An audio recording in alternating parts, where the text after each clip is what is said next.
আজ বানাবো আলু দিয়ে মাটন। এখানে আমি 500 গ্রামের মতন মাটন ধুয়ে রেখেছি। তারপর 3টে মাঝারি সাইজের পেঁয়াজ কুচি করে দিয়েছি এবং 3টে মাঝারি সাইজের পেঁয়াজ আদা রসুন লঙ্কা দিয়ে বেটে দিয়েছি। তারপর এখানে হলুদ গুঁড়ো, জিরে গুঁড়ো, ধনে গুঁড়ো, টমেটো কেচাপ, আদা রসুন বাটাটা দিয়েইছি আগে আমি। তারপর আমি সেটাকে সর্ষের তেল দিয়ে ভালো করে মেখে ম্যারিনেট করতে দিয়েছি। এরপর আমি কুকার বসিয়েছি। অনেকে এটা কড়াইয়ে কষিয়ে কুকারে দেয়, বাট আমি ডিরেক্ট কুকারেই করি। কুকারে তেল গরম করতে দিয়েছি এবং চিনি দিয়েছি। এই চিনিটা যখন লাল হয়ে যাবে তখন আমি সেখানে ম্যারিনেট করা মাটনটা দিয়ে দেব। এতে মাটনের রঙটা খুব ভালো আসে। তারপর সেখানে পরিমাণ মতো নুন দেব।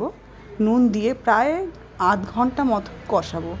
যখন কষানো পুরো হয়ে যাবে তখন এখানে বড় বড় ডুমো ডুমো করে আলুগুলো দিয়ে দেব। আর কিছু পরিমাণ জল আমি গরম করতে দিয়েছিলাম, উষ্ণ জল পরিমাণ মতন ওপর থেকে দিয়ে নেব। তারপর আমি 3 থেকে 4খানা সিটি দিয়ে দিলাম। আমার মাটন আলু দিয়ে ঝোল রেডি। এরম করে বানিয়ে খেয়ে দেখো, খুব সুন্দর খেতে হয়। ভালো লাগলে চ্যানেলটাকে লাইক অ্যান্ড সাবস্ক্রাইব করো। Thank you.